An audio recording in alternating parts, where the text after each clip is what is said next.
Welcome to my VR Study for YouTube channel. Today we are going to learn subject SST of class 5th and this is a 7th lesson and the lesson name is the British Raj. Okay, तो इस lesson में British के मतलब जब अपने India में ब्रिटिशों का राज था, है ना, जब ब्रिटिश लोग अपने इंडिया में हम उनके गुलाम थे और वो हम पर राज करते थे, तो उसी के बारे में इस लेसन में पूरी जो जानकारी है, इंफॉर्मेशन है, वो इसमें बताई गई है। ठीक है, तो हम अभी स्टार्ट करते हैं। Let's start. India was renewed all over the world for her wealth and fine goods. From the earliest times India had been carrying on trade with Greece, Rome and the Arab Empire.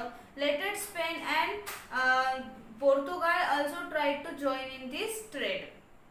इसमें बताया है कि India जब मतलब पूरी दुनिया में जब वो रिन्यूड हो रहा था और उसकी वेल्थ मतलब पूरी वर्ल्ड में उसकी वेल्थ और इतनी अच्छी थी, मतलब अपने इंडिया में सबसे ज़्यादा जो है वो संपत्ति थी, है ना। पहले अपने इंडिया को सोने की चिड़िया के नाम से जाना जाता था।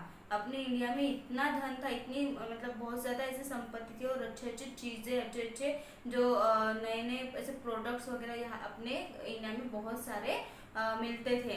तो उसी टाइम से मतलब अपनी इंडिया इतनी धनवान थी, तो इसलिए बाकी जो अदर कंट्रीज के जो व्यापारी थे उनकी नज़र अपने इंडिया पर पड़ती थी हमेशा, और वो अपने इंडिया से बिजनेस करना चाहते थे।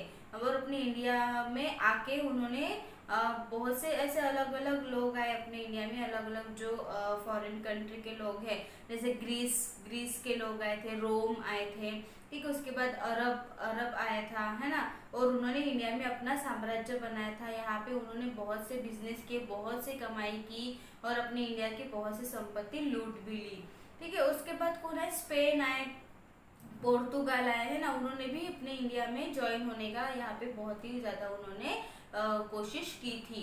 The discovery of the Cape of Good Hope by Vasco da Gama brought the Portuguese to India.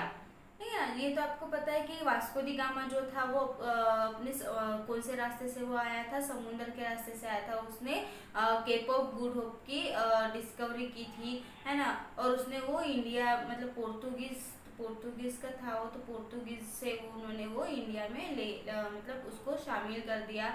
The Portuguese landed in Calicut on the west coast of Kerala. फिर जो पोर्तुगीज इंडिया में आए उसी रास्ते से तो उन्होंने वो कहाँ पे उन्होंने लैंड किया, कालीकत में लैंड किया, जो केरला में है, केरला का वेस्ट कोस्ट है। दे establish trade in spices for which Kerala was famous. उन्होंने इंडिया में मतलब केरला में उन्होंने बहुत से ऐसे स्पाइसेस का बिजनेस करना स्टार्ट कर दिया, मसालों का वगैरह, और वो केरला में बहुत ही ज़्यादा फेमस भी हो चुके थे। सून they had a monopoly over the spice trade from the ruler of Calicut. The Portuguese amassed great wealth from India because they were able to play on ruler against another to get more profits through trade. तो जल्दी ही जो ये जो spices का जो business था वो जल्दी ही बहुत ही ज़्यादा बढ़ गया, ओवर हो गया, और जो बाकी जो रूलर थे वो भी कालीकत से जुड़ गए थे, और कालीकत से जुड़ के वो जो स्पाइसेस का जो ट्रेड है, जो उनका बिजनेस था, वो उसमें शामिल हो चुके थे। और पोर्तुगीज ने इंडिया से बहुत ज़्यादा वेल्थ, बहुत ज़्यादा संपत्ति उन्होंने कलेक्ट कर ली थी, और वो मतलब बहुत ही ज़्यादा एक एबल हो चुके थे कि एक रूलर की तरह वो लड़ सके और अपना बिजनेस बढ़ा सके और उसमें से बहुत ज़्यादा प्रॉफिट भी वो कलेक्ट कर सके। Slowly the Dutch, British and French also tried to gain a foothold in this profitable trade. और धीरे धीरे जो डच के जो लोग थे, ब्रिटिश थे, और फ्रेंच के जो लोग थे, वो भी धीरे धीरे इसी बिजनेस से जुड़ने की उन्होंने कोशिश करना स्टार्ट कर दिया था। In the wars that followed, the British were able to defeat all the other powers and gain control over India. और इन सभी में से जो सबसे पावरफुल जो लोग थे वो कौन से थे, ब्रिटिश थे, है ना। ब्रिटिश जो है वो बहुत ही ज़्यादा पावरफुल थे, वो सभी से लड़ के युद्ध करके उन्होंने सभी को हरा दिया था और पूरे इंडिया पे खुद का कंट्रोल उन्होंने जमा दिया था। The East India Company, as the British company that trade with India, came to be called, opened its first trading center of factory at Surat. ये जो ब्रिटिश के फिर उन्होंने कंपनी बनाई थी इंडिया में जिसका नाम था ईस्ट इंडिया कंपनी, और उस कंपनी में कंपनी से उन्होंने बहुत से ऐसे अलग अलग टाइप्स के बिजनेस करना उन्होंने स्टार्ट कर दिया, और अपनी इंडिया में सूरत में उन्होंने सबसे पहली अपनी एक फैक्ट्री उन्होंने वहाँ पे इस्टेब्लिश की थी, खोली थी, ओपन की थी. Later the Mughal empire Jahangir gave permission for the opening of more trading centres. और जो ब्रिटिश के जो मुगल्स थे, मुगल के जो साम्राज्य के जो जहांगीर थे, उन्होंने इंडिया में से अलग अलग बिजनेस के अलग अलग ट्रेडिंग के सेंटर्स ओपन करने की उन्होंने परमिशन दे दी थी ब्रिटिशों को. The British open factories at Bombay, Madras and Calcutta. फिर उसके बाद धीरे धीरे ब्रिटिशों ने बॉम्बे मीन्स मुंबई, ठीक है, मुंबई में, मद्रास मीन्स अभी की कौन सी है, चेन्नई, ठीक है, और कलकत्ता जिसे आज हम कोलकाता कहते हैं. तो इन सभी जगहों पर उन्होंने अपने कुछ अलग और नई फैक्ट्रीज उन्होंने वहाँ पे ओपन किए. Soon on the pretext that they had to protect their factories, the British started maintaining an army. और धीरे धीरे जल्दी ही उन्होंने अपने इतने सारे बड़े फैक्ट्रीज उन्होंने ओपन कर दिए थे, तो उनके फैक्ट्रीज को प्रोटेक्ट करने के लिए ब्रिटिशों ने बड़ी सी सेना, अपनी एक आर्मी मेंटेन करना उन्होंने स्टार्ट कर दिया. इसके बाद फर्स्ट जो बैटल हुआ था, the battle of Plassey. When the Nawab of Bengal Sirajuddaulah protested against the fortification and maintenance of an army and demanded its removal, the British refused. जब बंगाल के एक नवाब थे जिनका नाम था सिराजुद्दौला, उन्होंने ब्रिटिशों के विरुद्ध उन्होंने क्या किया, उनको मतलब इनकार किया कि वो इस तरह से अपनी आर्मी मेंटेन कर रहे थे और नए उनके डिमांड्स बढ़ते जा रहे थे. तो इन सबको उन्होंने ब्रिटिशों को क्या कर दिया, रिफ्यूज कर दिया, उनको मना कर दिया, ठीक है. तो Sirajuddaulah declared war against the British, और इसी में उन्होंने सिराजुद्दौला ने ब्रिटिशों के साथ उनके विरुद्ध युद्ध की घोषणा कर दी थी. Mir Jafar, a general in Sirajuddaulah army, joined Robert Clive, who was in charge of the British army, and defeated the Nawab's army. जो मीर जाफर थे वो सिराजुद्दौला के आर्मी के मेन जनरल थे, ठीक है, और रॉबर्ट क्लाइव जो थे वो ब्रिटिश आर्मी के जनरल थे. और उन्होंने क्या कर दिया, मतलब उन्होंने की जब प्लासी की जब लड़ाई हुई उसमें ब्रिटिशों ने नवाब की आर्मी को हरा दिया. This battle in 1757 is known as the battle of Plassey. ये जो युद्ध हुआ था वो 1757 में हुआ था, 1757 में, और जिसको हम बैटल ऑफ प्लासी के नाम से जानते हैं क्योंकि ये लड़ाई जो है प्लासी में हुई थी. This victory made the British very powerful in Bengal. जो ब्रिटिश का जो मतलब साम्राज्य था वो बंगाल का सबसे पावरफुल साम्राज्य था. Bengal was a very fertile and rich territory. The British succeeded in exploiting the farmers for their own benefit. They forced farmers to work as cheap labor and grow cash crops such as cotton and indigo. जो बंगाल में ब्रिटिशों ने पूरी अच्छे से success उन्होंने पा ली थी, और वो फार्मर्स जो होते थे बंगाल के जो खेती बाड़ी करने वाले जो फार्मर्स होते थे उनको एक्सप्लॉइट करते थे और उनसे बेनिफिट हासिल करते थे.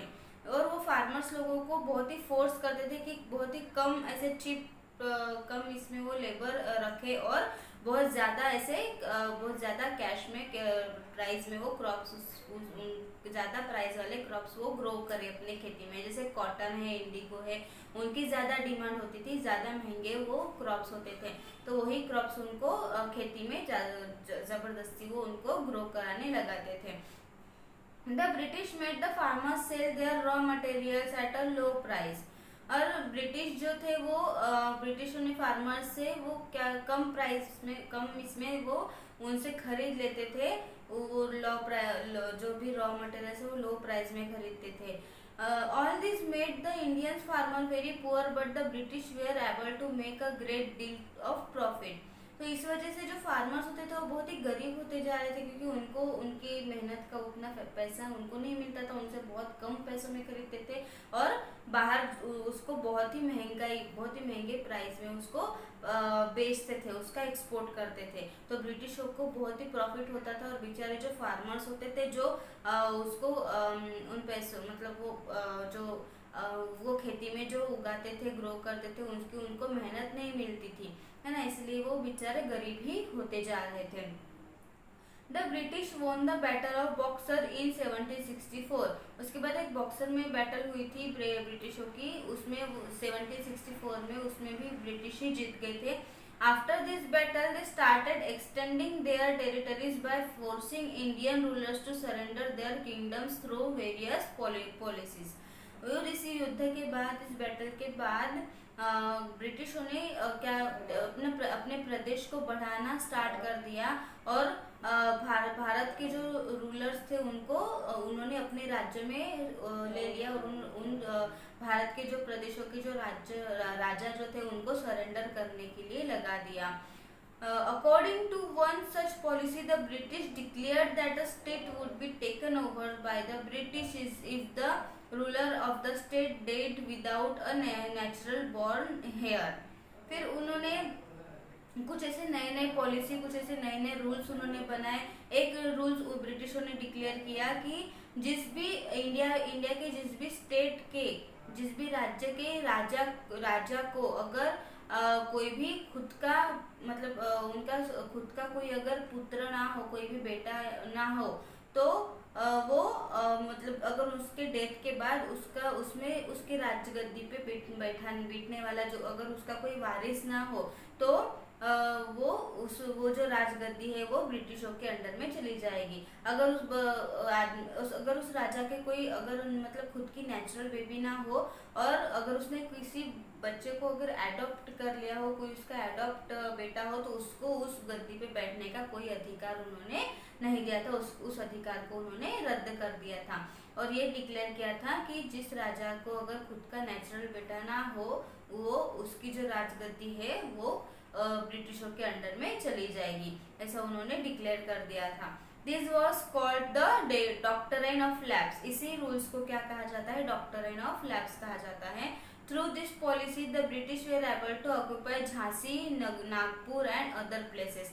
और इसी पॉलिसी को ब्रिटिशों ने कहा जगह में उन्होंने उसको एबल किया था, झांसी में और नागपुर में और ऐसे कुछ अलग अलग प्लेसेस में उन्होंने ये जो उनका रूल था डॉक्ट्राइन ऑफ लैप्स, इसको उन्होंने वहाँ पे उस राजाओं को एक्सेप्ट करने के लिए जबरदस्ती लगाया था। By 1857 the British were the masters of almost the whole of India. Every section among the Indians was unhappy with British rule.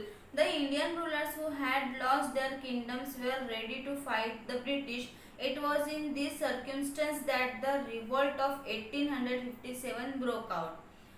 1857 के बाद ब्रिटिशों ने पूरे इंडिया पे अपना राज्य हासिल कर लिया था, पूरा इंडिया उनके अंडर में चला गया था और हर एक सेक्शन के जो इंडियन लोग थे या जो भी राजा वगैरह जो भी लोग थे, पीपल्स थे, वो सब ब्रिटिश के इस नए रूल्स से वो बहुत ही दुखी थे, अनहैप्पी थे। और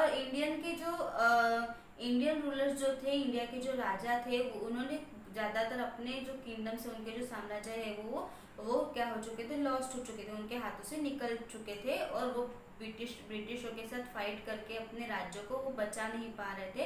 और ब्रिटिश की सेना की स्थिति बहुत ही बड़ी थी और बहुत ही ताकतवर थी, इसलिए बाकी जो राजा होते थे उनको वो ब्रिटिश जो है वो उनको हरा के उनका जो साम्राज्य वो अपने अंडर में ले लेते थे। तो इसीलिए 1857 के बाद जो इंडिया था वो पूरा किसके अंडर में आ चुका था? ब्रिटिशों के अंडर में आ चुका था। The revolt started among Indian soldiers at Meerut on 10 May 1857। फिर ब्रिटिशों ने एक नया रिवॉल्ट स्टार्ट कर दिया था 1857 का, और वो जो रिवॉल्ट है वो इंडियन सोल्जर्स जो होते मेरठ में 10 मई 1857 को उन्होंने वो रिवॉल्ट स्टार्ट कर दिया था। The soldiers in Meerut heard that the cartridges used in rifles were grazed with fat from cows and pigs, है ना। मतलब उन्होंने जब ये जो सोल्जर्स थे, जो सैनिक थे इंडिया के मेरठ में, उन्होंने ये जब सुना कि उनके जो बॉम्ब्स जो बनते हैं, है ना, बॉम्ब्स और उनके जो राइफल्स मतलब बंदूक वगैरह जो होती थी वो किससे बनने वाली है, उसके जो मतलब ऊपर के जो पार्ट है वो किससे बनने वाले हैं, काऊ और पीक के चमड़ी से, है ना। मतलब गाय और जो वराह होते हैं उनके पिग्स वगैरह, तो उनके चमड़ी से वो बनाने का उन्होंने डिक्लेयर किया था। These offended the religious sentiments of both Hindus and Muslims। और जो मतलब ये जो चीज थी वो किसके ऊपर डिपेंड थी, धर्म के ऊपर, है ना। क्योंकि काऊ जो है, गाय जो है, वो हिंदू की माता होती है ना। हिंदू जो है वो गाय को माता मानते हैं और उनकी जो मतलब उनका कोई भी मीट वगैरह वो खाते नहीं है ना, वो उसको वो बहुत बड़ा पाप समझते हैं हिंदू लोग। और जो मुस्लिम है वो जो पिग्स है उनको बहुत ही मतलब बुरा समझते हैं ना, तो उनको वो अपने मुंह में वो ले नहीं सकते। और जो राइफल्स वगैरह है, जो बॉम्ब्स वगैरह है, उसको मुंह में डाल के उसको खींचना पड़ता है ना। तो इसीलिए वो इसीलिए क्या होता था, जो हिंदू और मुस्लिम के बीच का वो एक सेंटिमेंट हो चुका था उनके लिए, बहुत ही मतलब एक बहुत ही बड़ा एक ऐसा घटिया एक बात हो चुकी थी उनके लिए कि वो उनके सामने एक चैलेंज आ गया था कि अब हम क्या करेंगे, है ना। ये जो ऐसे ब्रिटिश लोग ऐसे रूल बना रहे हैं तो इसके खिलाफ हम क्या कर सकते हैं। They refuse to use this cartridges and rose against the British. तो उन सैनिकों ने ब्रिटिशों के ये जो रूल था कि ऐसे राइफल्स वगैरह ऐसे बॉम्ब वगैरह यूज करने के लिए उन्होंने बिल्कुल साफ मना कर दिया कि हम ये जो काऊ और पिग्स के चमड़ी से बने हुए जो बॉम्ब्स है, राइफल्स है, इसको हम यूज नहीं करेंगे। From Meerut the soldiers move to Delhi. फिर वो मेरठ के जो सोल्जर्स थे वो मेरठ से दिल्ली में उनको मतलब वो मूव हो चुके, मेरठ से वो दिल्ली चले गए। At Delhi the people got together and proclaimed Bahadur Shah Zafar the last Mughal emperor as their leader. फिर दिल्ली में जो लोग पूरे एक साथ में आए और उन्होंने वहाँ पे एक लास्ट मुगल एम्परर था, जो मुगल का सबसे आखिरी जो एम्परर था, राजा था, जिसका नाम था बहादुर शाह जफर, वो उनका लीडर बन गया। From Delhi the revolt spread to other parts of India. Delhi जो थी वो इंडिया का एक मतलब दिल्ली के साथ साथ वो दूसरे इंडिया के जो भी पार्ट्स थे, जो भी दूसरे जो भी स्टेट वगैरह थे, वहाँ पे भी उन्होंने ये रूल लगा दिया। Every area put up its own leader such as Nana Sahib, Tantia Tope, Rani Lakshmibai and Liaquat Ali. ठीक है। मतलब जो अलग अलग जो स्टेट थे उनके अलग अलग राजा उन्होंने बना दिए थे। जैसे एक नाना साहेब है, लीडर थे नाना साहेब, पेशवा के लीडर थे, है ना। तानिया टोपे और रानी लक्ष्मीबाई झांसी की, है ना, और लियाकत अली। ठीक है। ऐसे कुछ अलग अलग लीडर्स उन्होंने बना दिए थे। This revolt is known as the first war of independence. ये जो रिवोल्ट बना था इसको फर्स्ट वॉर ऑफ इंडिपेंडेंस कहा जाता है। Despite this brave efforts of the Indian people, they were no match for British who had superior weapons. जो मतलब ये जो इंडिया के जो लोग थे वो इतने मतलब ब्रेव एफर्ट्स के थे, इतना ब्रेव एफर्ट्स उन्होंने अपना दिया था कि वो ब्रिटिशों के जो विपुन्स है, जो भी हथियार है, जो काऊ और पिग्स की चमड़ी से बनाए थे, उसको हम बिल्कुल भी यूज नहीं करेंगे, ऐसा उन्होंने पूरी तरीके से ठान लिया था। They crush the revolt and punish the people who joined the revolt. उन्होंने ये रिवोल्ट पूरा कैंसिल कर दिया, क्रश कर दिया, उसको ठुकरा दिया। और जिन लोगों ने इस रिवोल्ट को अपनाया, इस ये जो ब्रिटिशों ने जो बनाया था काऊ और पिग की चमड़ी से बने हुए वेपन्स यूज करना, वो जिस किसी ने भी ये वेपन्स यूज किए, ये ज्वाइन किया उनका जो रिवोल्ट है वो, उनको उन्होंने पनिश किया, उनको पनिशमेंट दी। Bahadur Shah Zafar was exiled to Burma और immediately after the revolt the British ended the rule of the East India Company। जो बहादुर शाह जफर जो थे उन्होंने वो कहाँ चले, मतलब दिल्ली से वो बुर्मा में चले गए, जो आज हम जिसको म्यांमार के नाम से जानते हैं, उसको उस वक्त बुर्मा कहा जाता था। तो बुर्मा में चले गए वो, और तभी वहाँ पे जाके उन्होंने इमीडिएटली वो जो रिवॉल्ट था उसको वहाँ पे भी तोड़ डाला। और ब्रिटिश के जो रूल्स थे, मतलब ब्रिटिश का जो रूल था, वो ईस्ट इंडिया कंपनी जो थी वो खत्म हो गई, और उनको उन्होंने मतलब इंडिया से भगाने में वो कामयाब हो चुके थे। India was brought directly under the British government. A governor general was appointed to rule over India on behalf of the crown. Governor general जो थे, मतलब ब्रिटिश की जो गवर्नमेंट थी उसमें जो लीडर होता था उसको गवर्नर जनरल कहा जाता है। तो गवर्नर जनरल को अपॉइंट कर दिया था उन्होंने इंडिया में, और इंडिया का आधा राजा उसको बना दिया था। The revolt failed but it marked a new chapter in Indian history. और इसी से ये जो रिवॉल्ट फेल हो गया, यही से इंडिया की हिस्ट्री का नया चैप्टर स्टार्ट हुआ। The Indians were inspired by the bravery of the leaders and the people who fought in the revolt. तो जो इंडियन पीपल्स जो थे वो लोग अपनी ब्रेवरी से, अपनी इतनी जो साहस उन्होंने जो दिखाया था इस रिवॉल्ट को क्रश करने का, इस रिवॉल्ट को तोड़ने का, उससे उनको बहुत ज़्यादा इंस्पायर हो गए। और उनके जो लीडर्स थे वो भी ब्रिटिशों के इस रिवॉल्ट को तोड़ने के लिए जो उनके अपोजिट उन्होंने जो युद्ध किया, फाउट किया उनके साथ, उससे वो बहुत ज़्यादा इंस्पायर हो गए, उनको बहुत ही ज़्यादा खुशी हो गई। They were ready to organise themselves better and fight for their independence. और तभी से उन्होंने खुद को रेडी किया किस चीज़ के लिए, ब्रिटिशों के खिलाफ लड़ने के लिए, और उनको इंडिया से पूरा उनको हकालने के लिए उन लोगों ने अपने स्वतंत्रता के लिए लड़ने की उन्होंने पूरी तरह से तैयारी करना उन्होंने स्टार्ट कर दिया। तो स्टूडेंट्स, ये था आज का लेसन द ब्रिटिश राज। ठीक है, इस लेसन में ब्रिटिशों ने क्या क्या मतलब जो लोगों के साथ क्या क्या रूल्स उन्होंने बनाए थे लोगों के लिए, कैसे कैसे फार्मर्स को उन्होंने तंग किया था, किस तरह से उन्होंने बिजनेस किया था, इंडिया को कितना कैसी तरह से उन्होंने लूटा था, है ना। ये सारी जो इन्फॉर्मेशन है आज हमने इस लेसन से अंडरस्टैंड की है, समझी है। ठीक है, तो ये लेसन यहीं पे ख़त्म होता है। अगर इस लेसन के किसी भी टॉपिक से अगर आपको कोई भी डाउट हो तो आप मुझे कमेंट बॉक्स में ज़रूर पूछें। Thank you.